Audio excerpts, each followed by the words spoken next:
since the dawn of man. It has been the innate desire and responsibility to pass evolved knowledge from one generation to the next. From the earliest cave drawings to Egyptian hieroglyphics, from hidden scrolls and leather-bound books to microchips, never has a generation passed where leaders of the era did not set out on the quest to teach their students of tomorrow. Enter the new millennium.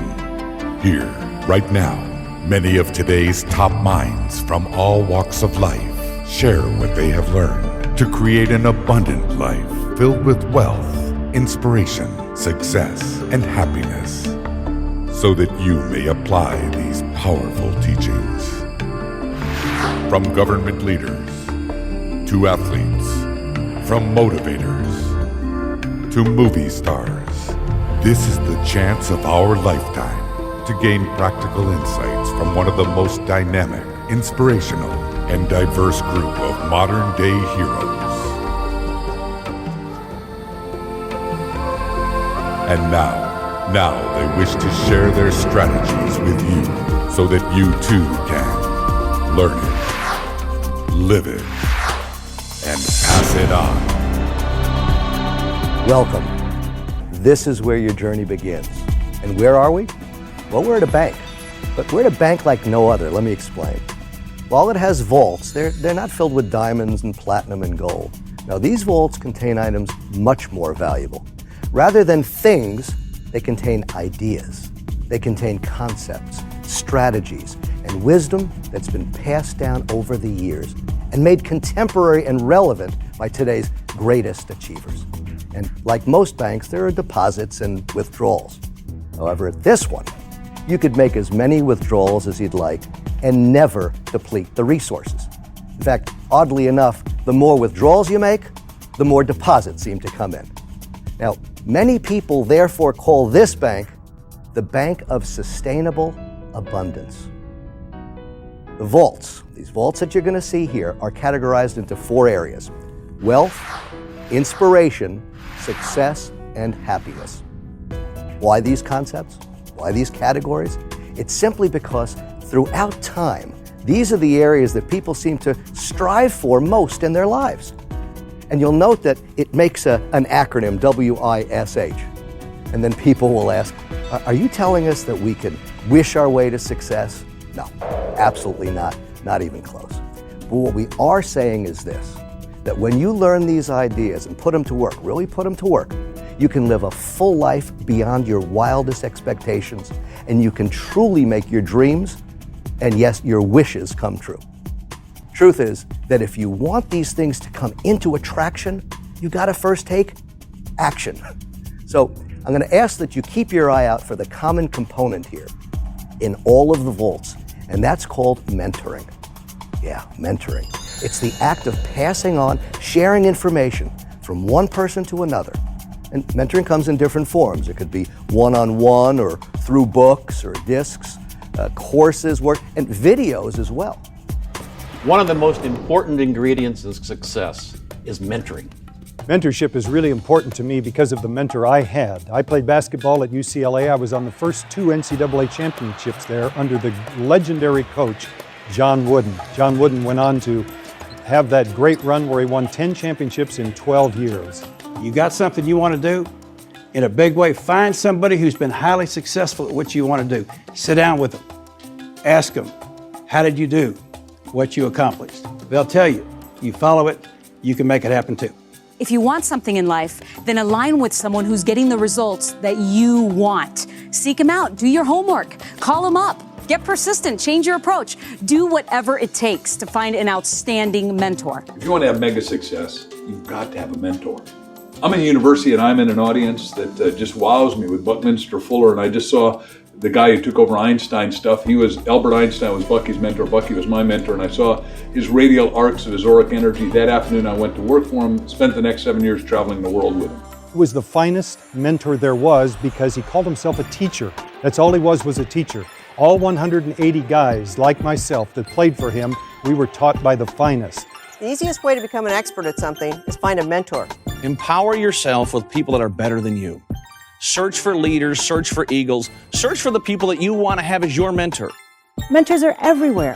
Find one with a style and a demeanor that you like. And remember, ask great questions and put the answers into action.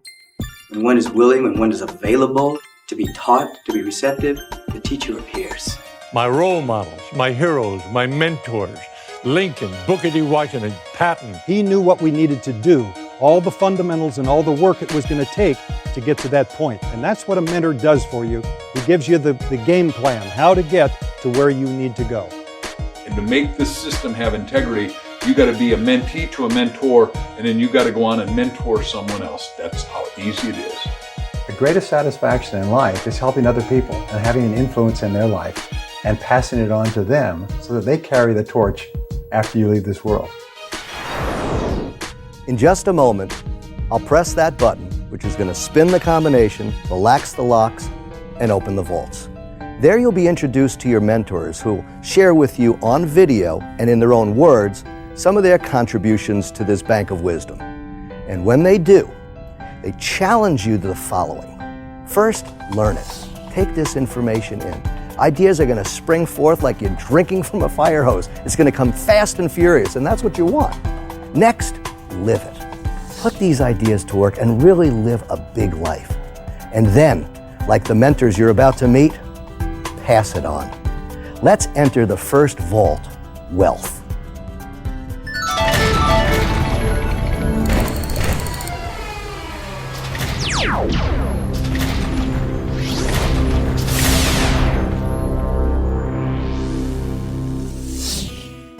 You are in the vault of wealth. Everyone wants to be here, but not everyone knows the way.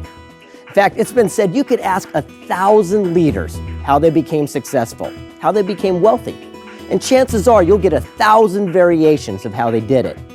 On the same note, ask these same leaders, what actual steps did you follow to get there?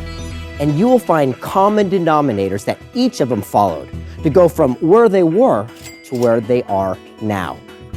Okay, my catchphrase, my nickname, I know it's pretty cool, but a lot of people think I only mentor millionaires or I work with big giant corporations. And although that's true and pretty much what I do, I also mentor inner city kids in my hometown of San Diego, California. In fact, I want to share a story with you about a young man I worked with. His name was David. David the Goliath, I called him. 6'4" at only 14 years old. He was a really good kid. His father passed away and he didn't have a positive role model in his life. In fact, he got into a mentorship program because he stole a bicycle and carried a pocket knife to school. A no-no, and he knew better, but he was hanging out with the wrong crowd. So I decided to start working with him, and we built up a bond. It was wonderful. And about 2 months goes by, I could see he started progressing quite well. His homework got better, and he started making a difference around his household. So we ended up strategically over at a department store where we started walking around. And what do you know? We ended up over at the bike section. I said, hey, Dave, do yourself a favor. Go pick out any bike here and you can have it. And he looks at me and says, what are you talking about? I'm just a kid. I got no money. I can't get a bike. I said, great, let's leave then. He goes, no. He goes, what are you talking about? I said, pick out any bike you want here and you could have it. He was lacking the key ingredient for all wealth building: confidence. You have to believe more than anything that what you want can actually be. Your attitude is either the lock on or key to your door of success. It's the way you look at something in advance, because there never was a winner who didn't believe that he or she deserved to win in advance. A high level of confidence is not something that everyone is just born with. I know I wasn't. So, and I need a high level of confidence for the work that I do. How you choose to see yourself is how you'll see life, because there is power in confidence and self-image. Become confident by the thoughts that you think, the words that you speak. You're going to succeed in direct proportion to your confidence factor toward what you're doing. If you're willing to take the steps necessary to get confident in what you want to do, you can be highly successful yourself. Confidence means I am confident that I will do whatever it takes to make my dream come true. If you don't have positive input, where do you expect it to come from? Start saying in every way, every day, I'm doing better and better, happier and happier, healthier and healthier. I'm alive. I'm alert. I feel great. Let's try that right now. I'm alive. I'm alert. I feel great with conviction and feeling. I'm alive. I'm alert. I feel great. Say it over and over. And the more you say it, the more you begin to feel it. The more you begin to feel it, the more you begin to act it. You talk to most people in life, they want to change something outside of them. They want to change their career, their relationship, or they have other challenges in their life. But the real distinction is that when you change, your environment automatically changes. We need to attract. We influence by attracting. It's not what we do to other people, it's what we do to ourselves. We transform ourselves into the type of people other people want to follow. And life is a professional sport, not an amateur sport. Start playing it like a professional and you'll receive the results that professionals get. Don't let someone's opinion of you become your reality. Learn to live beyond the good opinions of others. Live your dream, live your wish, because you can make it happen. Confidence, confidence. What we'll need is confidence. Life is tremendous and it makes good sense when you face each day with confidence. Then once he got that out of the way, I said, go ahead, take out a bike. He said, okay, and he started riding each one up and down the halls like crazy. 30 minutes goes by and he walks over like a game show host and goes, ta-da! I go, what's that? He goes, this is the bike I want. I said, fantastic, then that bike is yours. He goes, I don't get it. How could I possibly get this bike? I says, well, now you have a clear visualization. You touched it, you felt it. That's called a goal. And the easiest way to hit a goal is to give yourself a goal to hit. He goes, well, that makes sense. He goes, but what can I do to actually achieve this? And I said, let me ask you, what can you do? He said, I could walk dogs, I could mow lawns, I could wash windows. And I go, what do you know? It's amazing how we can come up with a great idea once we have a reason why. And what you just created was called a plan. So he took action with that plan. And he created these flyers and he put them all around town. He ended up getting more jobs he could handle. Every time I pick him up, I say, where do you want to go? Movies, arcade? Back to the store. And he paid down on that bike. Wouldn't you know it? Less than 2 months goes by. We're walking out of that store and he's pushing that bike by his side. You've never seen someone with an expression on his face like that before. Smiles from ear to ear. I go, I don't get it. How in the world did you do it that fast? He says, I just implemented what you taught me about duplication. I go, what are you talking about? I know I've given you a lot of lessons, but what do you mean? He says it was like this. I was getting paid $10 a yard to mow their lawn. He goes, the other kids in the neighborhood started getting jealous. They were sitting on the curb watching me make all the money. I go, yeah, but what did you do? He goes, I hired them for $5 each to do the work for me. The next thing you know, he had an entire crew of people mowing lawns in the neighborhood, and he was just supervising. He tells me he even got a t-shirt with a magic marker and wrote Boss Man across the chest. He was incredible, and I was pushing it. I go, man, you little rascal, that's a great, great story. And we're pushing it out and loading it into the back of the trunk. I said, how are you feeling right now? Titanic goes out. He goes, king of the world. I go, great. I go, you're feeling pretty confident. Absolutely. I looked at him and I said, let me ask you something. He goes, what? He goes, how would you like it if someone stole that bike from you like you did before? Oh, that hit home. From that point forward, he decided not to get in trouble anymore. In fact, he turned his entire life around and started mentoring other kids within the community. So much so that our local TV station came out and did a report on him, the most outstanding young man who turned his life around. He even had the same jobs 2 years later with other people mowing the lawns for him, all based on residual opportunities. Now you might be saying to yourself, well, that's a warm, fuzzy story and everything, but what does that have to do with me and wealth? It has everything to do with it. You see, he followed the exact blueprint that we discovered that all wealthy people did. You see, it all begins with this. He had a goal. Because without a goal, it's impossible to reach your destination. One of the keys to success is clarity, because you can't hit a target that you can't see. But if you can see the target and you keep shooting at it, eventually you do hit it. You know, in my life, I've lost my eyesight, and I spent the first half of my life with sight, and the second half of my life I've spent with vision. And they are both very powerful things. There are few things more precious than our eyesight. But if I had to make a choice between sight and vision, I would select vision for my life because it's made so many things possible, and dreams are all that we need to propel us from where we are to where we want to be. For me, I wrote myself $1 million check because I wanted to be a millionaire. Then I went and I blew it up and I placed it everywhere where I had to keep seeing it so I could keep visualizing it so it became real. Visualization was a key strategy that had been given to me, and I finally decided to do exactly what they said.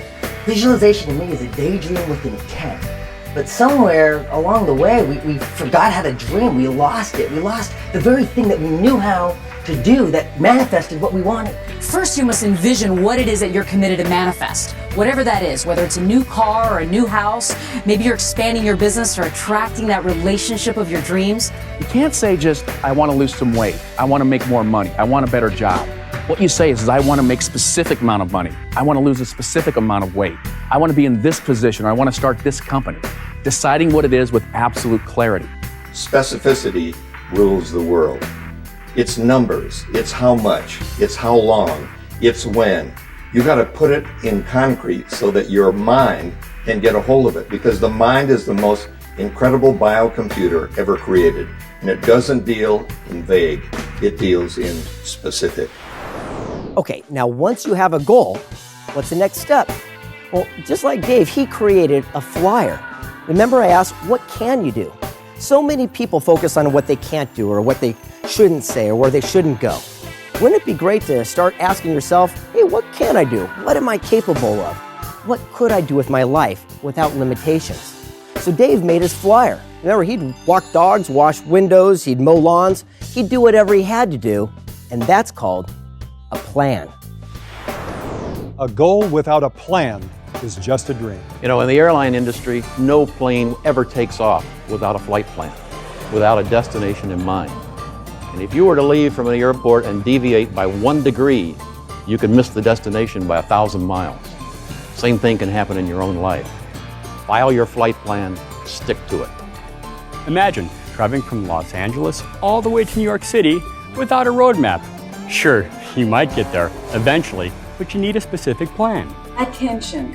Take your attention. You are so powerful, and direct your attention onto that thing that you are so passionate about. Set a goal, then figure out what you have to do to achieve that goal. Then make a plan and take consistent daily action. And then each day, wake up with specific things you're going to do today to accomplish a small part of a big goal. You know, we wouldn't go to the grocery store without a list, so we don't waste our time, effort, and energy in the grocery store. And people spend more time planning their 3-day weekend than they do what are they going to do for the rest of their lives. You know, everyone has goals, but they spend more time planning a party than they do their life. Then you need to have a strategy. Imagine a group of construction workers trying to build a house with no blueprints. That would be crazy. So if you need clear, specific, defined blueprints to build a house, wouldn't you think that you need clear blueprints for your life? Now, once you got the goal, and once you have a roadmap, a plan to get there, you need step 3. And step 3 is my favorite part, because David did something special. He did something, and that's called action. There's absolutely no substitute for massive action. I know this. Successful people understand that there's a law of attraction, but it's the action behind the attraction that makes the wish come true. You gotta think it, you gotta feel it, then you gotta do it. The law of compensation works this way. There's got to be action, attraction that gives you traction. What happens is you decide to take the action, and the universe has the belief imprinted that you're really believing a thing, so you're going to achieve a thing. And then what happens by the law of attraction, you attract it right into your very beingness and essence. We all have fears. We all have insecurities. But if you're going to accomplish something, you got to take action. Let me say something. If it scares you, do it for sure. Don't disqualify yourself because of your fear. Make your visionary bigger than your fear. You're scared. I'm scared. Heck, we're all scared. The difference between successful people and those that aren't is that successful people do it anyway. Success is a choice, not a chance. And whatever you choose to believe, you make real. For example, in physical fitness, people ask me, how do you get fit? And I say, do 1 push-up a day. Just 1. Now that sounds crazy, but you'd be surprised how 1 small action done consistently has a way of expanding on its own. Just set a penny aside each day. It starts the habit. The habit is the most important thing. And every single one of us knows people who we think might be smarter than we are, but they're not doing as well in life. And what we have found, specifically in helping people build their businesses, is it's the people who take consistent action towards their goal that achieve the most success. It's not the smartest ones, it's the ones who do what they need to do every single day. If we could make you a little bit less smart, it'd be a lot easier for you to just take actions. When someone successful tells you what to do, just do what they tell you to do. Quit thinking about it so much. Get out of your head and get into life. Take some action now. Okay, so now David's got it going. I mean, everything seems to be going his way because he's following through.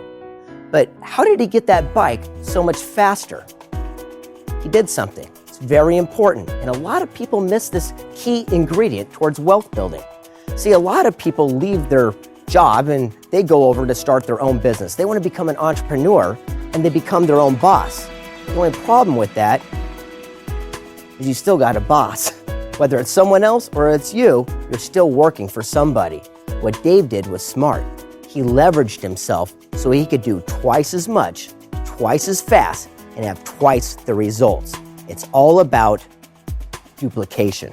We only have 24 hours in a day. When we can duplicate ourselves, we can accomplish so many more things with the same amount of time. The power of duplication is you get to get out of the way. Wouldn't you like to have all the income, but you're not part of the picture? You still get paid for doing the things you did because you helped other people become empowered. We didn't want a mega best-selling book. We wanted a mega best-selling book series. Jack and I got together, figured out what we were doing as a system, which means save yourself time, energy, and money. Then we did the system so well, we had other co-authors to help do books. Now we've got 147 books, and we're en route to 220 books very quickly. I was about to give a speech somewhere, and they asked me to talk about my income. And as I was preparing for it, I realized I do not have one single source of income where I'm the only person who makes money. One of the best things you can do to create flow into your life and create wealth is to partner with other people. Then you make money, they make money. And once we started selling, we sold a few to get the momentum going. We sold them from seminars, so we multiplied ourselves instead of 1-on-1, 1-on-10, 1-on-200, 1-on-2,000, 1-on-20,000. And then we got other authors to do that. Then we got to do it on media, and we got to do it in a multiplicity of different ways. So we've now duplicated ourselves, so there's 144 million books. Wealthy people understand the power of duplication. It's working smarter, not harder. 2 years go by. And Channel 10, remember they came out and did a segment on him, the most outstanding kid who turned his life around? He still had those same positions he started years earlier, and he still had the young people working those positions. You know what the best part is? No matter what Dave was doing, he was still getting paid by their efforts, and that's called residual. Residual income to me is like planting a seed once, but eating the fruit for the rest of your life. Why do you want residual income? Because think about it for a second. Wouldn't you like to do something one time and do it right so you can get paid for the rest of your life? Most people go through life doing what they have to do just to make that check every week. That's not what it's about. You want to get multiple streams of residual income, so you have the choice. Kind of interesting, one day I woke up to realize that I was living in a welfare mindset. What's a welfare mindset? Paycheck to paycheck to paycheck. Even though I own my own company, I was president of my own company, I'm like going, I've got to keep doing what I'm doing or I don't get paid. I said that I was going to save 10% of everything that I made, and with every job, I was going to buy myself a really cool present. And then as time goes on, my savings is growing, that 10%. I then took that and invested it and continued to buy myself presents. And now I've got money that goes into savings, goes into my investments, it starts coming back around, and I get really cool presents. You need to have passive income so that you can have freedom to do whatever it is that you love passionately. Simply put, residual income is doing something once and then getting paid for it over and over again. And then I realized that there was another way to live life, and that was the wealth mindset. What's the difference? It's called residual income and leverage of time, energy, effort, people, and money. And what happens is it'll go out as wave propagation and it'll come back to you as sustainable, perpetual, residual income, which is the best kind of income there is. And the final puzzle piece in this vault of wealth comes down to this final principle. I love this. You see, Dave understood something. Sure, he wanted that bike, he wanted that goal, but he surrounded himself with other people and helped them.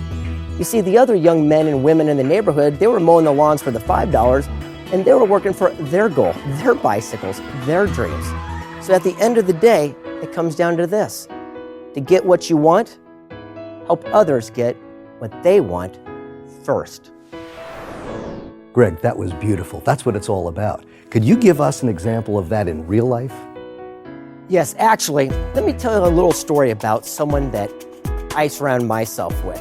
His name was Jack. He's one of my greatest mentors I've ever had in my life. And I'm sure you know him. Do you know Jack? If you don't, then you don't know Jack. I'm Jack. You see, like a lot of leaders, I started my own business and I was having a tough time. And across the hall, I shared this business park with these people I called the grumpy old men. I wasn't that grumpy. But the leader of this group, he was a special man. I love this guy. And I figured he really was important because he did something that was incredible. He was president of something called the Distinguished Flying Cross Society. That's right. If you ever flew a mission in the war and you did some heroic deed, you got this award of honor. An honor it truly was. And the person who held it all together, his name was Jack. And one day I went across the hall, I said, Jack, I got a question for you. I'm having a tough time in business and I want to see if you could help me. And he looks at me and says, yeah, young man, come back tomorrow at 1 o'clock. I'm going to take you out to lunch and I'm going to teach you how to become a self-made multimillionaire. I go, what? And he goes, come back tomorrow, I'll explain. Fine. I started leaving. You know me. I come back 2 minutes later, I go, Jack, I got to know, what were you, president? He goes, technically, yeah, you could call me president, CEO. But again, people just call me Jack. So we took something that was a small little idea and grew it into something very large. When you come back tomorrow, I'm going to show you how you could do it too. I said, thanks, Jack. I'm really looking forward to it and I appreciate it. So I left the building. I come back 15 minutes later. I go, Jack, I got to know. What were you president? What were you CEO?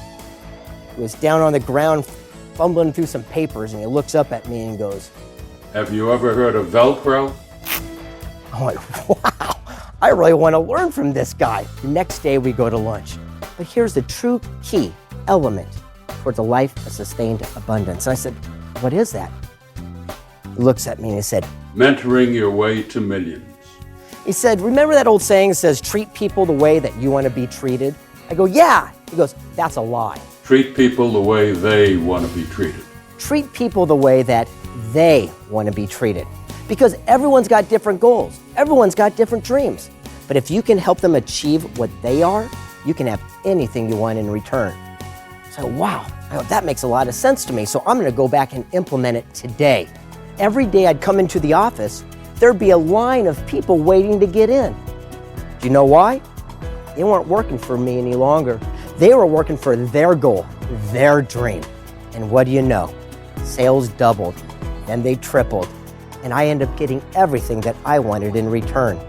So the key element to true wealth, to get what you want, help others get what they want first.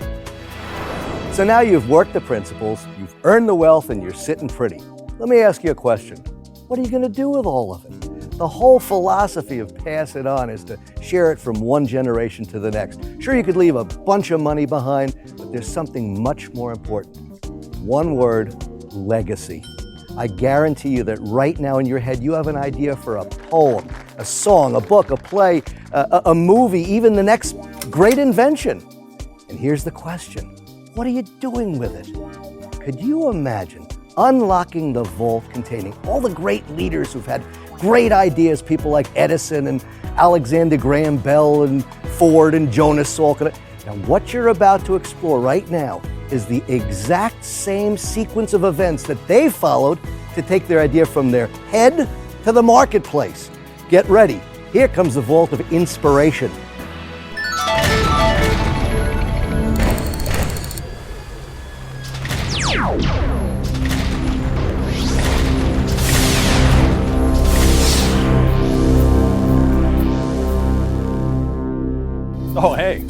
Welcome to my workshop. Question. How many of you have had or known someone who's had $1 million idea? How many of those ideas have produced $1 million? Well, few to none, I'll bet. Because like you, I once thought I had $1 million idea, but I was wrong. What I had was a $75 million idea. I mean, it's pretty cool. It happens. But it only happens when you follow a certain sequence of action steps in order to get this idea out of your head and into the marketplace. The first step in the sequence is catalyst. It's that aha moment. We all have them. The point is recognizing it. It's a step of recognition. When you're driving down the road, you're in the shower, or you wake up in the middle of the night because it hit you like a ton of bricks. I get my ideas just walking along the ocean. My moments come to me when I'm surrounded by the beauty of nature. My best ideas come when I'm on a power walk. Mine comes when I'm in the shower. The first movie I ever wrote that I sold to a studio was Radio Flyer, and I wanted to direct it, and they didn't want to let me direct it because I was an unproven entity in the director's chair, but I made them let me direct it. And then 8 days after I started, they fired me. So that was, profoundly devastating to me. What was my long-term goal, he asked. And I said, I want to be the president of an airline. And he laughed at me. That set me on my way.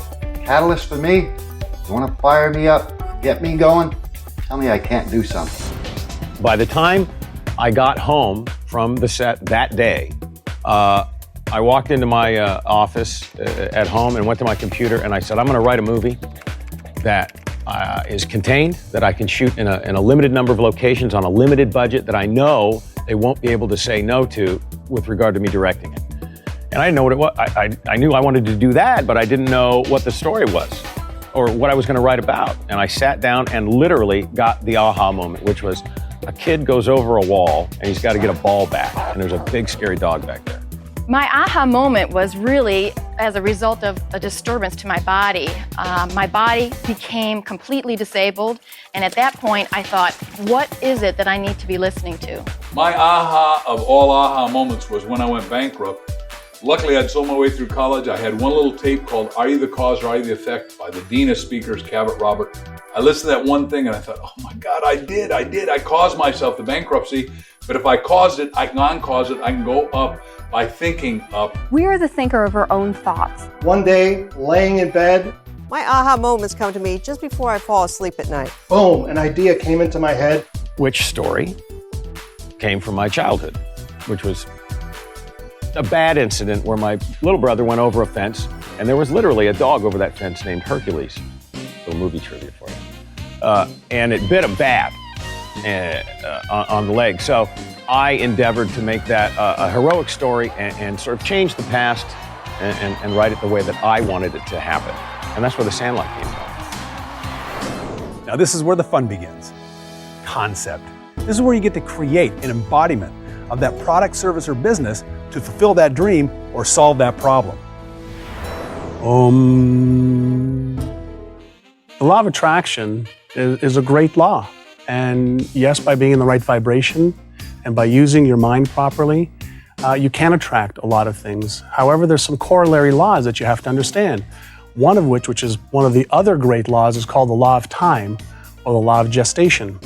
And we know, for example, that your ideas, your thoughts are seeds. Just like a carrot seed takes about 70 days to go from seed to a carrot, your thoughts and your ideas take time. And so we've got to be patient and let the law of time or law of gestation work with us as we're using the law of attraction. You have to remember that your mind is an extremely fertile seedbed. Whatever you sow into it, that's the harvest you're eventually going to reap. If you carry hurt, offense, stuff from the past, unforgiveness, resentment, and so forth, you find those are the things that you start attracting into your life. So protect the seedbed, sow some good stuff in there, and you'll get a great harvest. Invest in yourself. The universe knows that you're interested, and it rushes to you with an inspired thought that will change your life. There's an old rule, it says called the 90-10 rule. It says the first 10% of time that you spend being absolutely clear about those things is going to save you 90% of the time in achieving your results. And what do you think people do that have ideas that are successful? They take the time to plan. They take the concept and they ask themselves, what do I need to do from a legal perspective? What do I need to do from a financial perspective? What do I need to do from a sales or a marketing perspective and a management perspective? They do their research to find out whether their idea has got validity and whether that they can sell their idea to people in the marketplace. And then and only then should they take their time and their money and invest it in really fermenting that idea and making something out of it. Now, what better way, well, in fact, what other way to get your product, service, or business to the marketplace, but to effectively communicate that idea? The trick here is to fully immerse yourself in the creation of that concept. And then when you fully own it, then you can give it away because it's yours. The quality of your results and the quality of your life is directly proportionate to the quality of your communication. Not only your communication with other people, but most importantly, your communication with yourself. It's important to communicate with yourself before you can effectively communicate with others. Someone said to me the other day, is it required that you take your children to Walmart to beat them? Some people act like that, don't they? No, I told you, get out of there. You want me to take you out of the parking lot, whoop you? If you don't love your children, how do you expect them to love themselves? Say encouraging, positive things to your children, to your spouse, to your associates, to your friends, your family, yourself. Be careful about how you talk to yourself. I'm happy, I'm healthy, I'm terrific. Instead of, oh boy, that makes me mad. Oh, that upsets me. That makes my back hurt. Let's try it right now. I'm happy, I'm healthy, I'm terrific. Come on, you can do better than that. I'm happy, I'm healthy, I'm terrific. Repeat it over and over, day after day after day until you begin to believe it. Speak that thought. Positive words become positive things. Every word we speak is powerfully charged with positive or negative energy. No neutral ground, positive or negative. We've got to start listening to what language we're speaking because we're either speaking ourselves into positive results or negative results. And again, the choice is up to you. Your commitment to clear communication will show up in every area of your life. Now that we've done all this communicating with ourselves, it's time to get your idea out there and find like-minded people who will buy into your dream. Rapport is power. Rapport is a relationship of total responsiveness with another human being. And when you can get to that level, when you can have two-way dialogue and two-way communication, that's when magic happens. I find that the best thing that happens on a set working with anyone is when we listen to each other and we really take each other in.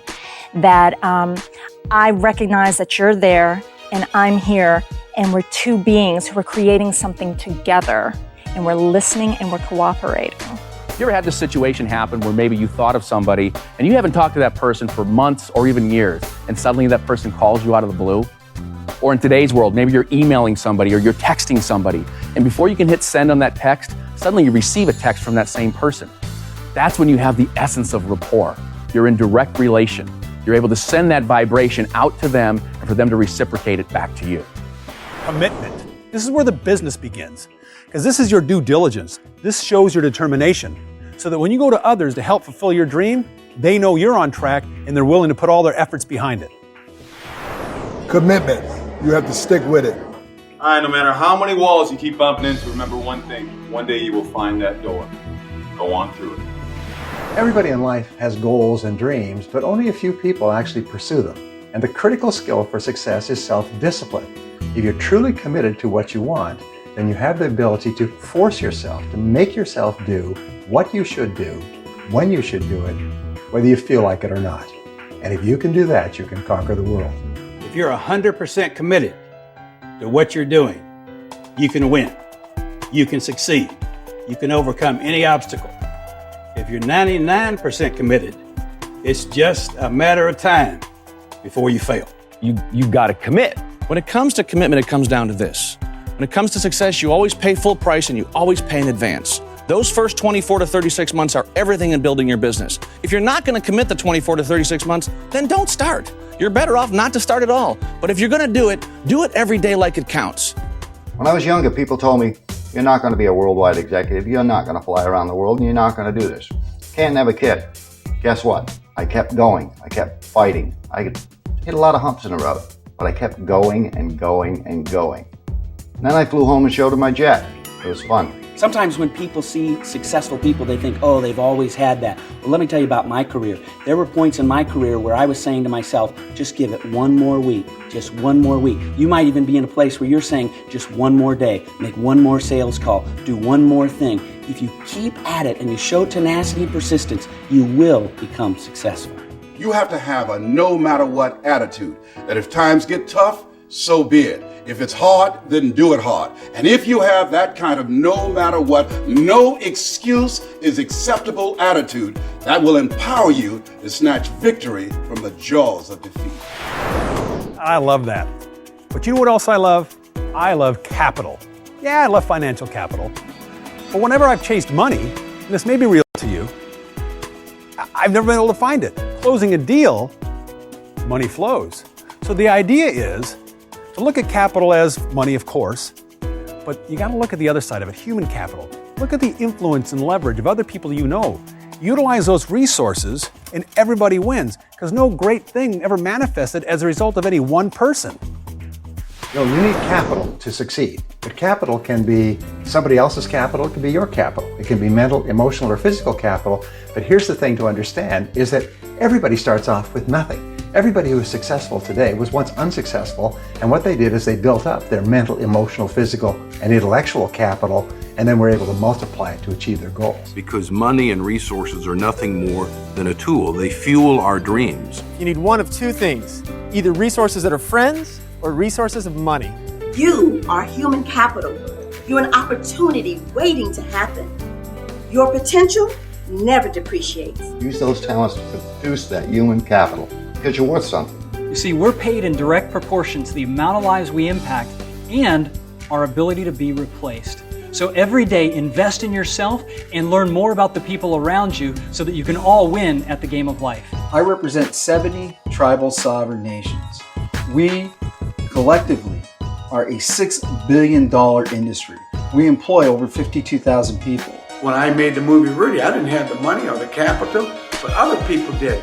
So I built relationships to get there. We are actually reinvesting within our own communities and with each other.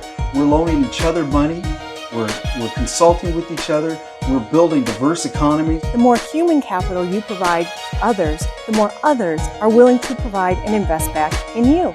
You ever notice sometimes you pick up a phone and you make a cold call and you say, hi, here's who I am, and they say, don't have time for you?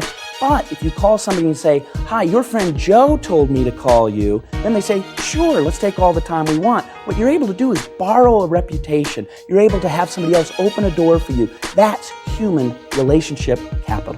Always look for ways to add value to the lives and work of other people, and you'll always end up retaining a part of that value.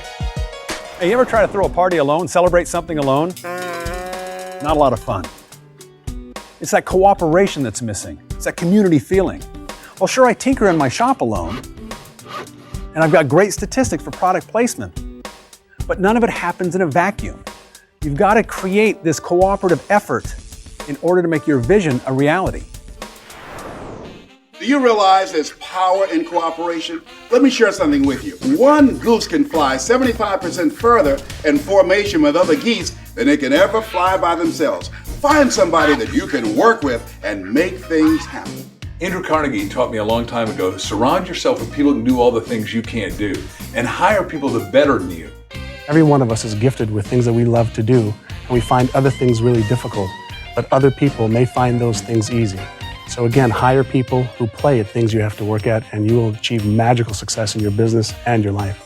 Having a good candidate is important, but more important than having a good candidate is to have a good speechwriter, to have a good planner, to have a good director, to have people who know how to put the whole program together to give you a successful outcome on election day. In life, in business, one of the greatest lessons that you can learn is to look at those around you, find out what their strengths and assets are, and leverage those. And everyone has a different talent. You have a talent, I have a talent, but when we work together, 1 + 1 = 11, not 2.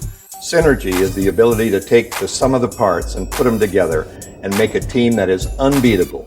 Teamwork is essential in all elements, and it doesn't necessarily mean it has to be a team of people. It could be a team of resources. It could be a team of anything that supports your primary purpose. When I was the CEO of Southwest Airlines, we focused on 3 major areas. Vision, what business are you really in, and then develop a culture to support it. And the key component was higher attitudes, teach them the skills.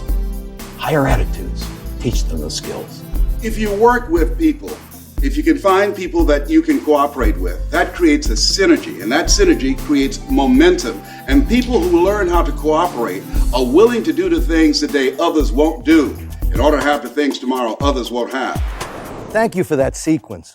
You know, Scott, I'm known for reminding people that they're either green and growing or ripe and rotting, and they're never standing still. Well, our guests here today, they're here because they're committed to growing themselves and adding to their value.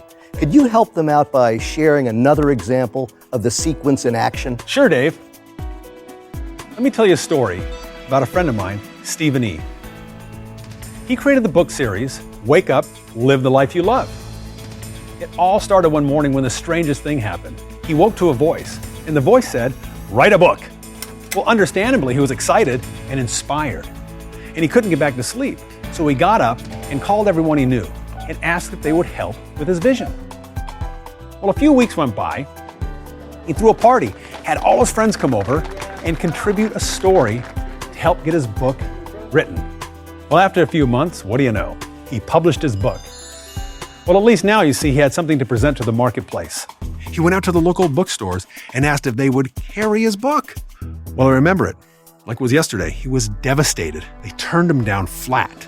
As he tells me, he was turned down hundreds of times.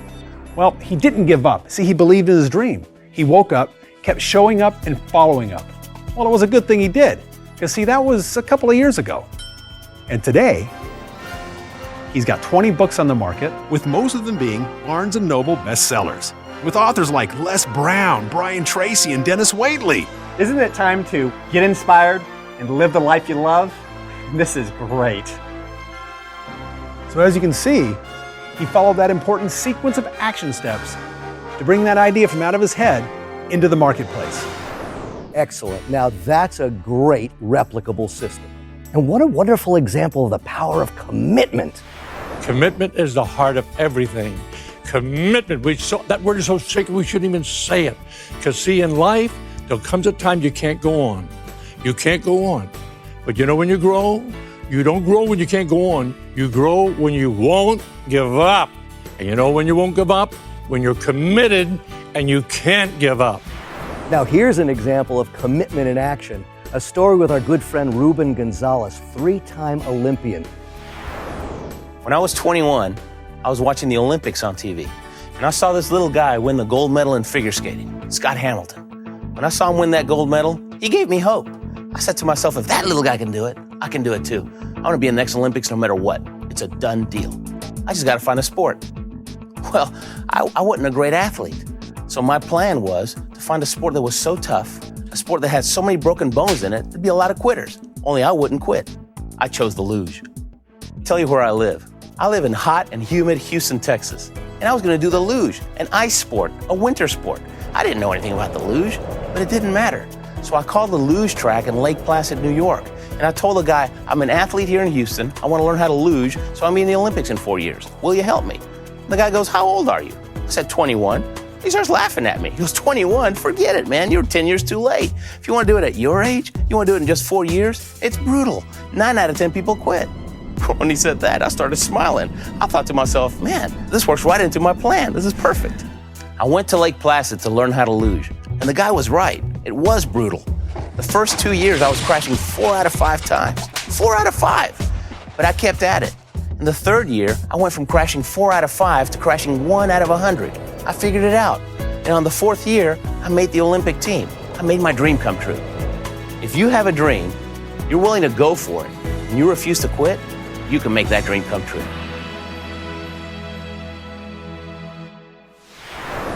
Commitment and success.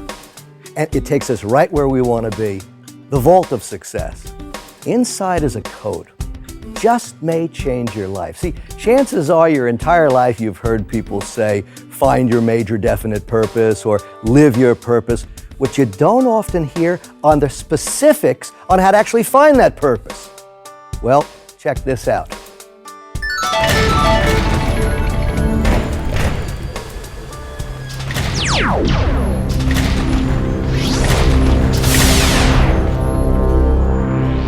Purpose.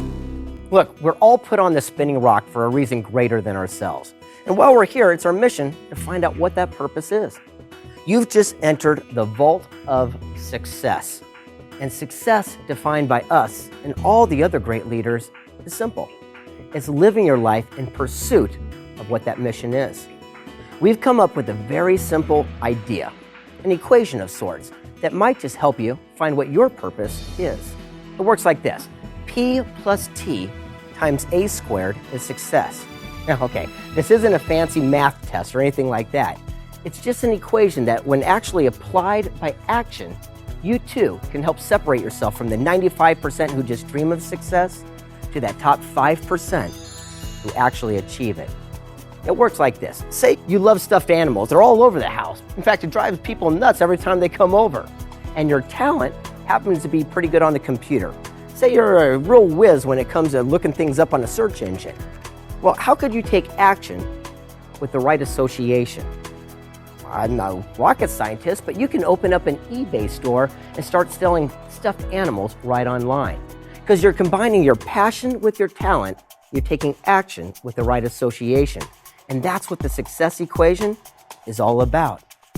The first element is the P, and that stands for passion.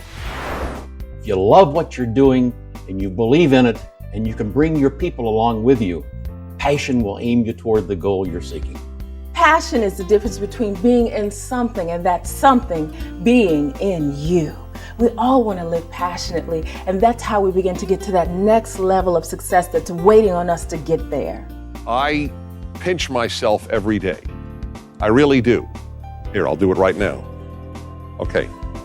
I pinch myself every day about my life. I get paid to talk to so many people every day about the things that matter to me. I mean, I would do that if I didn't get paid and nobody listened. So the thing that makes me keep going, the thing that keeps reminding me why I'm doing it is A, the absolute love I have for what I do. What I do, in my view, is so fun, and I have so much passion for it. I also have a very strong sense of purpose. Is what we're doing, is what we're trading our life for worth it? Nobody has a stopwatch saying my life starts now and ends now. So we've got to make sure that every single day, every single moment, we trade our lives for something that we're passionate about, something we love to do, and something that can contribute to the lives of others, because that's when we feel our absolute best. You know, the most important thing you can ever do is be like a scientist. They don't work a day. They go to play, to experiment, to understand, to learn. The same thing with an artist or a singer or a golfer. You're doing something that you're so passionate about, you don't worry about the money. Because you do it well and you do it to serve other people, they pay you for it because you deliver more than you promise. When you are passionate about something, that means that you truly want that thing to manifest. Because whatever you decide to do, there are other people out there who are going after it too. And it's going to be challenging. It's going to be hard. There's going to be difficulties. There's going to be setbacks. And having that passion and being willing to fail at doing something that you love to do, that is going to make you unstoppable. Do it big, do it right, do it first class. Live your life with passion. Because it's that passion that'll get you up in the morning. It's that passion that'll get you going when the going gets tough. It's that passion that'll help you do the things the competition's not willing to do. All my role models had passion. For example, General Patton. What a man of passion. When he talked about success, he said success is not reaching the top. Success is not being a winner. Success is how high do you bounce when you hit the bottom. If life knocks you down, try and land on your back, because if you can look up, you can get up. Passion. Okay, you've got it now. It's that burning desire within you. But unfortunately, it's not enough. You see, the success equation is P, your passion, plus T. And T is very important because that stands for talent. How important is talent? It's everything. Think about it. You've seen these TV talent shows where they have singing contests. Sure, they've got a lot of passion, but unfortunately, many of them are lacking talent. You know, the truth is you can be born with whatever skill or opportunity or God-given talent that you have, but it's really up to you, the individual, to nurture, encourage it, and continue to learn along the way. We are all programmed. We're all genetically predisposed to having some contribution to make. Every single person has a talent. We all have different talents, but the way to succeed is not focusing on things you're not good at, but focus on things that you're good at. People ask me to come to speak and they'll say, "Are you ever get nervous?" I say, "No, I never get nervous." If you ask me to come and sing or dance, then I get nervous. Why? I'm good at speaking, not so good at singing and dancing. How do you get involved with DSL from the beginning, from the ground floor? And the answer is simple. It was my passion. It was the passion of myself and my team and a lot of really talented people that all got together and combined our talent and passion, and we created something that changed the world. Don't try to coach yourself into being able to do the things that are not your natural talents. All you're going to do is get frustrated. The best thing you can do is focus on what you do best. Focus on what you're talented at. If you're not talented, you're going to constantly be coming up against struggle within yourself, which is going to manifest struggle outside of yourself. And I think it's also important taking one step before that is the discovery of what you're talented at and the exploration in finding your talent. You will only be successful doing something that you really enjoy doing. But here's the key. Sometimes you have to try a lot of things before you find the right thing for you. Every one of us has been given a special gift, a talent, an attribute. We know it as God's gift to us. It is our obligation to use that to our fullest. Talent and finding talent come to something that you love. As a kid, I loved bodybuilding. I loved strength. I was always fascinated with power. There's some things within all of us that occur for us naturally. We have some talents, we have some gifts, we have some capacities. The idea is cultivate what comes natural, what you're passionate about. And then you'll discover that as you cultivate those talents that are what we say God-given, you'll be able to cultivate others because you now have the confidence that you can do anything. You know, it's funny. I had the opportunity to be part of the 1 Minute Manager book series. I didn't take it because I didn't take stock in myself, my talents, and my ability. And as I developed those over the next 20 years, I was fortunate enough to get presented another opportunity, and I knew my talents, I knew my abilities, and I was able to contribute to that project to such an extent that I, my co-authors, and that book became one of the best-selling books of all time. Knowing what our talent is important.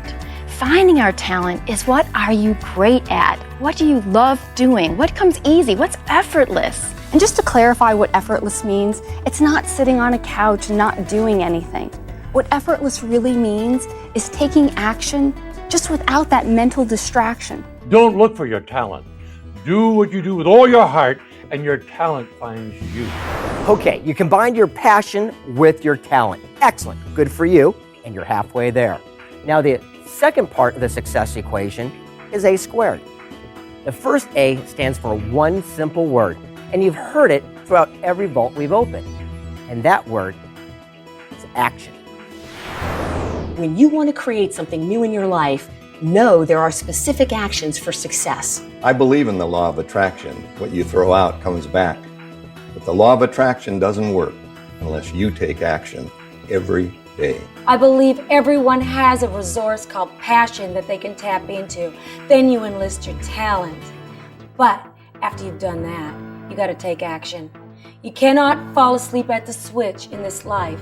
You want to achieve something, being a pilot, being a world-class swimmer, being an officer, or being a politician, just do it. Take action. If you're not where you want to be in your life today, take action in the direction of your dreams. You have to start somewhere. Don't just sit and wait for something to happen. It's already happened. It's waiting for you to take the step. You can't sit around and wait for things to happen. You gotta be proactive. Go make them happen. The universe will line up with whatever you want to do once you get off the couch and move forward. Just take one step. When you take a step, the next step will reveal itself. Take some kind of action. Even if that action is symbolic, do something that lets the universe know that you're serious about manifesting and turning this inspiration into right action. Ralph Waldo Emerson says, every act is its own reward. You take the action, what I'm saying is you get paid down the line. When I started my speaking business, I knocked on 10 doors and one said yes. Then I got good and I got 2 out of 10, then 3 out of 10. Pretty soon you get 10 out of 10, and the danger is you stop taking the action. You don't knock on any more doors because you say, I'm so cool, I don't need to do it. You got to keep taking the action to keep getting the result. But by and large, I don't know anybody for whom this level of success came without unbelievable effort. Here's the bottom line. If you want something, you want to be a success, you got to be willing to pay the price. Pay the price of discipline or pay the price of regret. In other words, most of us know a lot more than what we live. You already know everything you need to know to be successful. You just got to put the remote control down, scoot the bag of chips away, get off the couch, and do something. Now that you've taken action, what's the final A in the success equation? Well, that's association. You see, just like our Beanie Baby fan, they found their passion and their talent. They took action with the right association, eBay. Because remember this, you are a direct reflection of the 5 people you surround yourself with the most, and your income will be the average of those 5 people. Successful people learn the power of association. If you'll associate with people who are even more successful than yourself, it will enhance everything you do. I think the right connections are very important, but those of us who came up without the right connections can take a lot of hope from the fact that we create our own connections. So you can go meet anybody you want to meet, and the most successful people I find to be the most available. You're known by the friends you keep. What kind of people do you associate with? What kind of thoughts do you put into your mind? If you hang around the people who are always filled with anxiety and frustration, that's what you'll experience. If you hang around winners, people who are happy and enthusiastic, happiness and enthusiasm are contagious. You'll catch them, and you will show that in the way you conduct yourself in life. Who are you hanging around with? You want to hang around people you have respect for, not people you have influence over. I can tell an individual where they're going by who they're hanging out with. Whenever you choose a friend, you're basically biting a chunk of your own destiny. So the idea is, if you begin to know where you're going, look around and begin to associate with people who are walking in that direction. Most important that you do surround yourself with the best, because that way you get the best people and the best result. I'd rather be a member of an all-star team than be a solo star. If you're doing something by yourself, you ain't doing nothing, honey. You have to have a team. But it's not a me thing, it's a we thing. Pass it on and share it with everybody. One last word on association. What's the use of having all these great people together if you don't put it to work? We suggest a mastermind group. What's that? Well, that's when you get 5 like-minded people together and you compare thoughts, ideas, strengths, and goals. You know what they call it when you get 5 people together that think negative thoughts? We call that a landmine group. You are the same today you'll be in 5 years to get what you think. The people you meet and the books you read. Hang around thinkers, you'll be a better thinker. Hang around workers, you'll be a better worker. Hang around givers, you'll be a better giver. Hang around a bunch of thumb-sucking, complaining, griping boneheads, and you will be a better thumb-sucking, complaining, griping bonehead. In other words, your income in the next 5 years will be the average of your 5 closest friends. Do this. Grab a pen and a paper. Write down your 5 closest friends. Write down what you think they make. Total it up and average it out. You may find, like I did, I needed some new friends. If we're in a situation where we've just learned something, we've been to a class, we've just accelerated, we've just brought something new into our life, we take it back to the people that we're with. What can happen is they may try to pull you back. You may take new action, have new strategies, they may try to pull you back. Not because they don't love you, because they don't want to lose you. Find the 5 most successful people you know, call them up, ask them to spend some time together. Make that call. The reason most people fail is they don't make that call. If you want true success, surround yourself with champions. Every day it'll make a difference by spending the time with the people that know where you want to go, and if they care, you'll know. You weren't born knowing everything. If you want to get there fast, use a mastermind. Successful people think big. They're always focusing on the what if, how are we going to make it happen? They're focusing on the dream. When you surround yourself with successful people, you'll start thinking big. And then, the sky's the limit. One simple reason, and there are many, but one simple one, happy people attract people into their lives. Unhappy people do not. Exponentially increase your thoughts and your energy. That's the power of a mastermind group. When you want to grow, when you want to develop, when you want more, the key is to get around the people that are doing the things that you want to do. You want to be in shape, you got to be around the people that are working out, that are in shape. You want to make more money, go with people that are making more money. Go with people that are getting the outcome that you want. That too will help you get it. It'll raise your standards as well. That could be the single best example of taking a complex concept and translating it into a simple, easy-to-use equation. I can't tell you how many times I've referenced that with my clients. Greg, could you illuminate that formula with one more application? Yes, let me tell you a story about Lee. In fact, he's a young man I mentor, again, in my hometown of San Diego. A great young guy, 23 years old. You see, he was an electrical engineer, and he just wasn't very happy with his job. I started meeting with him once a month and said, what is it you really want to do with your life? Because I could see he had something called golden handcuffs. Golden handcuffs is where he made too much money, he couldn't afford to leave, so he was trapped to his desk. I says, well, what would you really like to do? He goes, I just don't know. So we did the success equation. And at the end of the day, on his passion side, it said art. He goes, gosh, art is my favorite thing. On his talent was engineering. Heck, that's what he went to school for, and he was pretty good at it. I said, Lee, how could you take action with the right people and do something with that? He says, well, I created something called a tranquil. And I go, what? And he goes, a tranquil. It's an indoor waterfall that as soon as you walk into a residence, you see it come trickling down the sides of the wall. It has beautiful sound and music to it. He goes, it's an inspiration for all that see. And I went, wow, well, let's go make them. He says, I can't. Golden handcuffs. About 2 months go by. We meet again. I remember the look on his face as he sat down. I said, what's wrong? And he goes, I got laid off. I looked at him, I said, excellent, this is great. Dude, don't you understand? This could be your ticket to freedom. What are you talking about? Well, this is the whole thing we're talking before, about the success equation. Combining your passion with your talent, taking action. I mean, this right here, that could be your ticket to freedom. And he said, okay, I'll give it a shot. 6 months. Don't you know it? 3 months goes by. And ABC gets a hold of him. You know that show Extreme Home Makeover where they tear down a house and they remodel it? Well, they feature his tranquils throughout the episodes. In fact, 4 of the best of episodes, as a matter of fact. And now he puts them all around the restaurants and homes in our neighborhood. The guy's making an incredible income because he did just that. He applied his passion with his talent. He took action with the right association. And that is the success equation. So here we are. We've spun the combinations, we've relaxed the locks and opened the vault doors in all of the areas: wealth, inspiration, and success. But there's one more. Just why do people strive for these areas? Well, it always seems to come down to one thing: happiness. Let's open it up, Scott.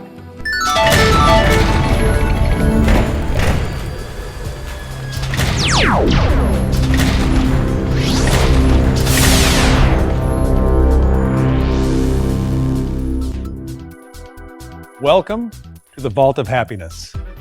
Now, the big question seems to be, is there really a roadmap or a blueprint to living a happy, fulfilled life? Well, fortunately, the answer is yes. It all starts with gratitude. Unfortunately, we seem to get caught up in the one size. Oh, I'll be grateful and live a grateful life once I get a new job, once I find a new relationship, once I get a raise. But the truth is, once we're grateful not just for what we have in our lives, but who we have in our lives, the journey begins. The best place to start is from a state of gratitude. By being grateful for things you have in your life, you're able to now enhance that and attract more things to be grateful for. One of the keys to success is to have an attitude of gratitude, is to be constantly thinking about the things that you're grateful for. Because when you think about the things you're grateful for, first of all, you're a happy person. The reality is that gratitude has power in it, because as you have a grateful heart, you draw more of the same to yourself. Gratitude is the antithesis of envy. If we are expressing envy in any way, shape, or form, we are automatically putting repulsive vibrations out there into the universe. But the moment we are grateful for what we have and can bless others that have what we're looking for, we create an instant magnetism in the universe and attract those possibilities to us. Most of the time when we think about being grateful, we think about just being grateful in our own mind.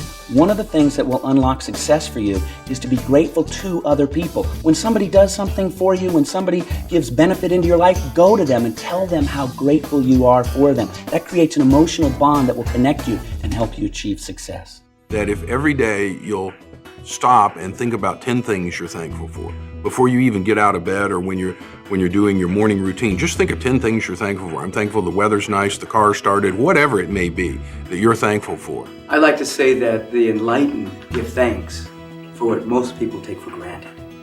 So if you look around your life and just are grateful for really small things, that attitude will become large, and you'll discover in that field more things to be grateful for will begin to pour forth in your life. Start with anything, and then everything will come to you. You'll see it come pouring in because the universe rewards those who have appreciation for what they already have. When I had my 50th birthday party, my son, the teenager, got up and he was asked to say a few words. And kids, when they're teens, don't like praising their parents. So I didn't even know if he'd say anything. And you know what he got up and said? He said, I want to thank my father for one thing, for always being happy. And it was the best thing he could have said. I preferred that to had he said, I want to thank my father for loving me. I want to thank my father for supporting me, for being a good man, whatever. That was the best. Mark of greatness is gratitude. My favorite prayer with our children was, God, we thank you for our food, but if we had no food, we thank you just the same. Because we're not thankful for just what you give us. We're thankful most of all for the privilege of learning to be thankful. Have you ever felt like you had the weight of the world on your shoulders? That's anger and resentment. Try adopting a policy of, if it doesn't flow, let it go. You see, you've got to learn to forgive. That's the second step on a road to happiness. Forgiving others, but more importantly, forgiving yourself. Stand tall and be proud. That way you can forge ahead without any impediments. Joy is the reward for letting go. In order to be successful in life, there are two categories of people you need to learn how to forgive. One are all those people who have abused you or weren't there when you needed them. And the second one is yourself. But it's time for all of us to meet the true thinker. The beautiful, powerful, talented, healthy, abundant, unlimited you. And not to get trapped into the thoughts that you think of who you are. When you forgive yourself, you unlock the door to your true self where all your dimensions of creativity are. When you feel blocked, it's often because you've turned your disappointments inward. Choose to forgive yourself and unlock the door. You've got to be willing to let the past go. Have you ever tried carrying 10 old boys on your back because you try to have success for them? What happens is you fail with them. You see, you can't get where you're going if you're always focused on where you've been. When you forgive others, you just put the past behind you and work towards the future. Here's one of the facts of life. People are going to wrong you. And here's one of the things I know. When other people make mistakes, we want justice. When we make mistakes, we want mercy. One of the things that'll change your life is when other people make mistakes, extend to them the mercy that you want. Forgive them. It'll open up a whole new world for you. You have to look for the good in every situation. That's what I have found.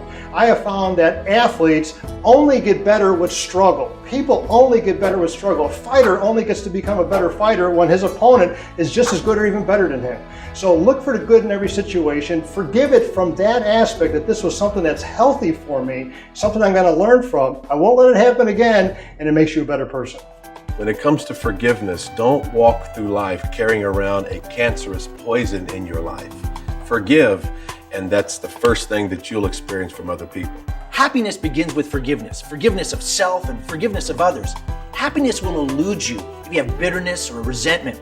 You see, bitterness and resentment is like you drinking poison and expecting the other people to die. I had a breakthrough recently. You know, it's been said that when you forgive, you forget. Then I heard something. No, forgiving is not forgetting. Forgiving is remembering without getting angry. Whoa, that's a major breakthrough for me. The next step in a truly fulfilled life, service. Being great is to give service, to give to others. It's all about helping others. Think of it. When do you most want to give things to others? When you're happy. Perhaps serving others is the mark of a truly successful person. If you're not spending your life on something that will outlast you, you are wasting your time. You should be spending your life serving other people, especially the next generation. We all make a difference, but we don't make a difference by winning gold medals or blue ribbons or making a lot of money buying a bunch of cars. We make a difference by getting up every day and doing our best. We make a difference by being creative and flexible and seeing the good in people. Talent and money are no good unless they're employed in the service of others. I've always believed that I can't hang on to my talent. I've got to use my talent to serve. When I give you what I have and it benefits your life, then I'm serving a purpose beyond myself. Service is the means for anyone to achieve love and happiness. So you have to go out and you have to give in order to be able to really truly feel as if there's meaning in your life, to really feel that unification with all. People will do more for someone else than they will for themselves. Look at our public servants, look at firefighters, policemen, mothers, people who are willing to lay down their lives for someone else. Live a life of service and shamelessly give it away. And the great thing about serving other people is that when you give to other people, you give to yourself. And I remember when I was younger, I thought tithing was only giving away money. And then as I got older, tithing is giving away a smile. Tithing is giving away energy. Tithing is helping another person. When something good happens in your life, that's the time you feel most desirous of being unselfish. What we want to do is learn how to become a philanthropist on every sense of the word. So what I'm talking about is being able to give a shoulder for someone to cry on, or giving a compliment to somebody who's doing a great job. It can be time, money, giving a helping hand, or simply being a great listener. In serving another, one can grow to be so sensitive that they meet another's need even before that individual asks for it. That's real giving. A lot of people think when I'm more successful, then I'll give more. When I have more time, more money, more talent, more influence, I'll give it away. Really, we need to be most responsible when we need more in our life, and find somebody and make a difference for them. And you'll find all the things coming into your life that you ever wanted. I've known a lot of guys that have waited until they're 65 years old before they've given away their first penny. And I think about all the opportunities that they would have had throughout their career to give away time, money, their expertise into the community to things that really mattered. It would have been a wonderful opportunity for them to pass it on. Hey, let's face it, stress happens. Some of the happiest people on the planet, they have a stress coping strategy. Some count to 10, some say needles and pens, some meditate. I mean, it's different for everybody. But the important thing is have a strategy. You're going to get stressed. I get stressed. I get out of balance. What I've learned over the years is it's so important to have some internal happiness. You know, they say today that stress is one of the top killers in America. And it really is, because what happens is you get so bottlenecked. You know what I'm talking about when you wake up every day and you don't want to get out of bed, you don't want to see the people you know and you really care about. If you find a way to create balance in your life by getting rid of some of that stress, whether it's taking time off, relaxing, or going to the gym and working out, or just going for a walk in nature, you will find that you become so much more successful because you're balanced. When I feel stressed, I come outside of the circumstances. I become the witness. I look at this from a different angle and realize, hey, this is a part of the movie. And we all have those challenging moments. And I take the time to go within, to pray, to meditate, to fast, to cut off the phones, to disengage from life, and do what I have to do to get myself to the next level so that I can get back into the game of life, starting fresh and ready to go. Whenever I'm feeling stressed, one of the things that I do is I stop and I ask myself, dear God, do you need to change your perception about this, or do you need to change your procedure? And that question really illuminates. It allows me to be more resourceful in how I approach that circumstance that was seemingly stressful. Recently, a woman came into my office and she said, I am just so depressed. I said, I beg your pardon? She said, I'm just so depressed. I said, well, ma'am, how do you act when you're depressed? She said, how do I what?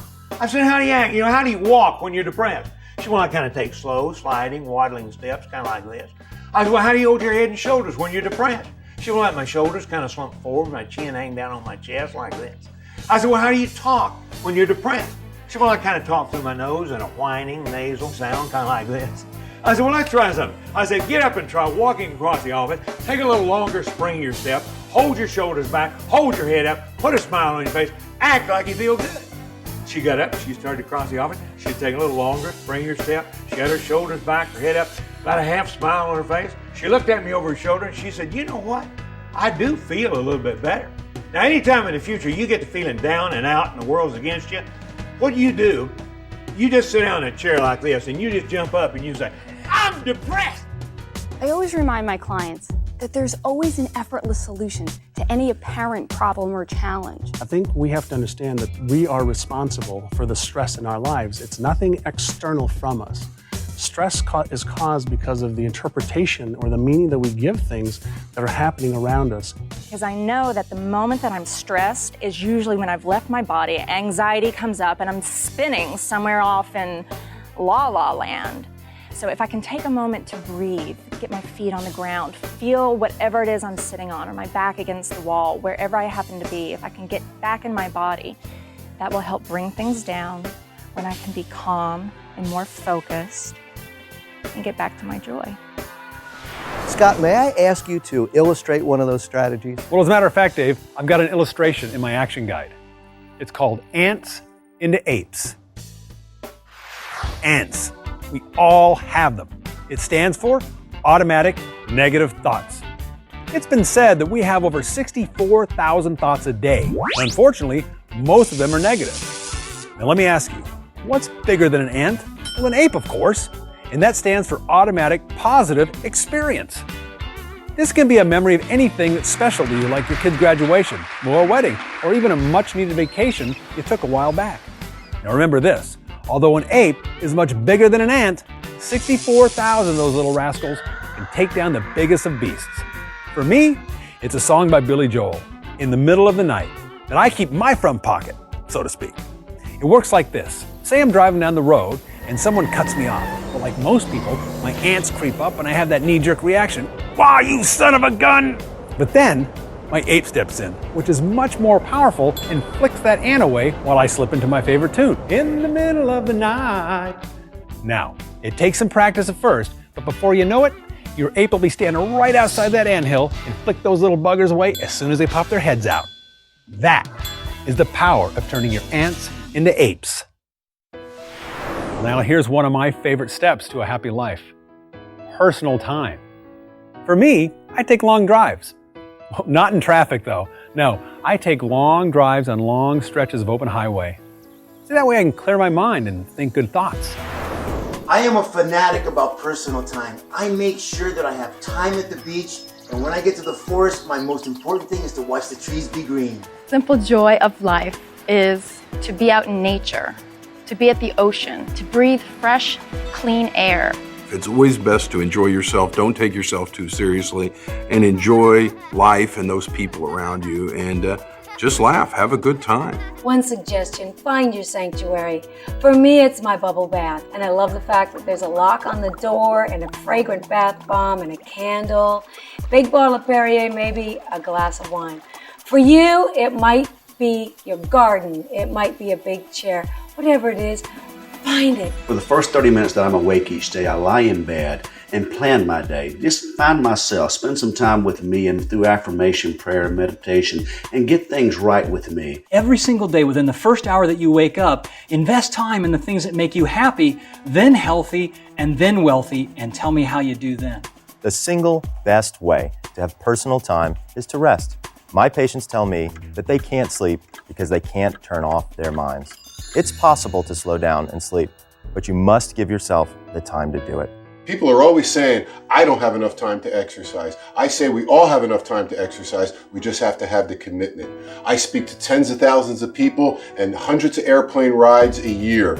And I find the time to exercise because I'm committed to a healthy lifestyle. You can't pull anything out of an empty bag. You've got to pour into yourself to make sure that you're not mentally, emotionally, and spiritually malnourished. So take care of yourself. You are your greatest commodity. The last step in the last vault is simple and easy. Smile. One of the most simple gifts I can give that gives me great pleasure in giving, and I know people enjoy receiving, is a smile. It's so important to smile in order for you to be able to feel positive, happy emotions, even if you're not feeling them in the moment. It may seem a little cheesy or inauthentic, but it's not. Because when you smile, it'll shift your body language and it'll start making you feel a lot better. Pass it on. Pass it on. Pass it on. Your smile is your most effective method of communication. It transcends all language barriers. A smile is the key to open the door you thought you could never get through. One of the greatest techniques I learned on the road to success is Smile Time. I learned that it was a way for me to manage my environment and manage my attitude. The smile is the secret weapon of success. Pass it on. Pass it on. Pass it on. Pass it on. Yeah, I like to smile, but it isn't quite that easy at my age anymore. Things aren't going right, and they're not going the way you want to. Just smile. Think of all the money you're gonna make. And the beauty of a smile is that if you keep giving out smiles to the universe, the day you feel bummed out and a little bit gloomy and down and a little bit in dread, somebody that you sent out a smile to is going to see you, feel your core essence, smile at you. It's going to force you to smile, and you're going to instantaneously feel better. Let's get everybody to smile everywhere, always. Pass it on. Pass it on. Pass it on. Pass it on. Pass it on. Pass it on. Pass it on. A smile is what creates atmosphere. Atmosphere does not come out of thin air. Somebody has to create atmosphere. And tell me a quicker, easier way to create some atmosphere than a big smile. What a journey. Let me cut to the chase because this isn't the end of the journey, not by a long shot. This is where it truly begins. And one sure way to maximize your effectiveness is to do the following. First, take a good, solid, realistic look at where you're at today. Look in the areas of wealth, inspiration, success, and happiness. And get real honest with yourself. What's your starting point on these areas of a scale of 1 to 10? Say 1 is lousy and 10 is mastery. Where are you starting? Then accentuate the positive. The high numbers, pat yourself on the back, that's good stuff. Next, illuminate the negatives. Shine the light on those areas with the low numbers where when you could illuminate them, you could start working towards eliminating them. Now, how do you do that? By applying these mentors' ideas. Take right action on these things. Move closer and closer to being that perfect 10. There it is. Our journey has taken us through 4 vaults filled with mentors and inspirational leaders, where they've shared openly, in their own words, some of their wisdom for living a life of sustained abundance. And now, together, we challenge you to learn it, live it, and pass it on.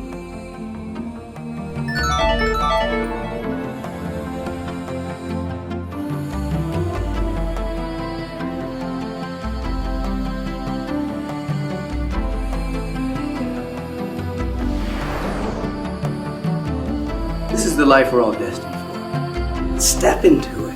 Let it happen. You don't have to be great to get started, but you have to get started to be great. Find your magnificent obsession and take it all the way to the end of the road. The greatest thrill in life is to take your success and your happiness and pass it on.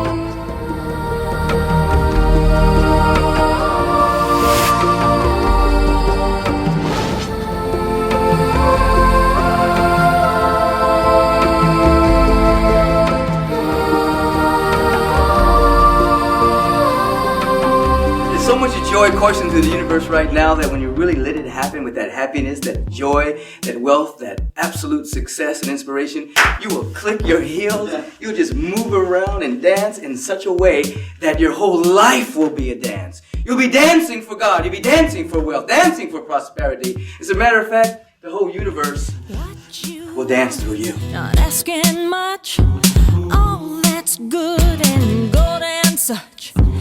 Aim your dreams past what you know. Plan the how and don't let go.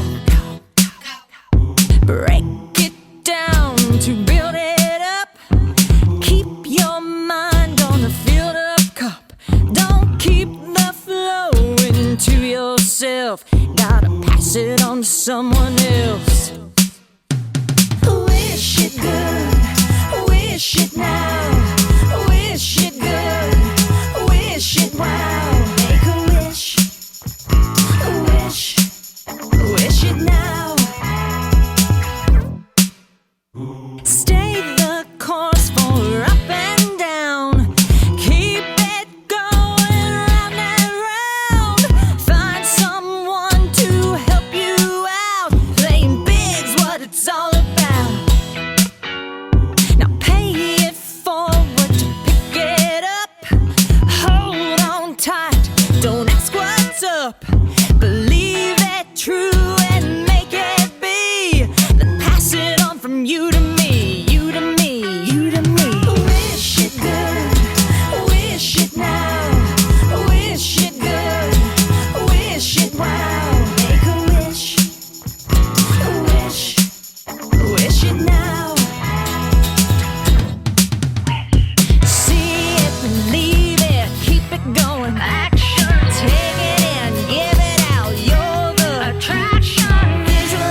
just around the corner, there's a rainbow in the sky.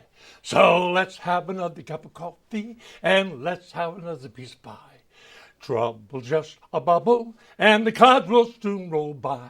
So let's have another cup of coffee and let's have another piece of pie. Wish it good, wish it now, wish it good, wish it wow. Make a wish, wish it now.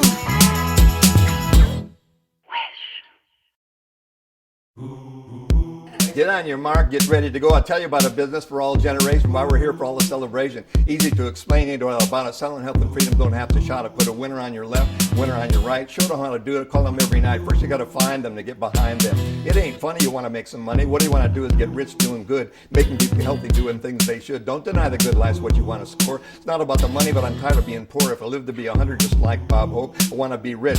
I ain't no dope. So get back to the store and stock up on the tools so you can tell the story, not look like a fool. Remember what I told you and put it in your pitch. The stuff will make you healthy, but you'll also get rich.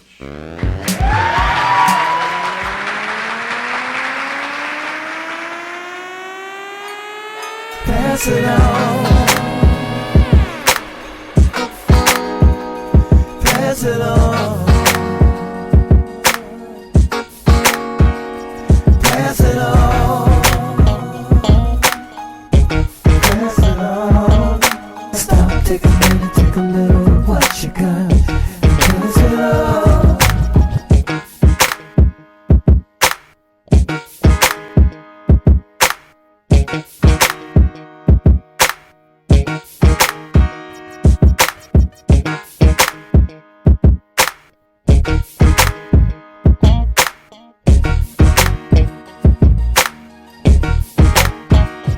Pass it on.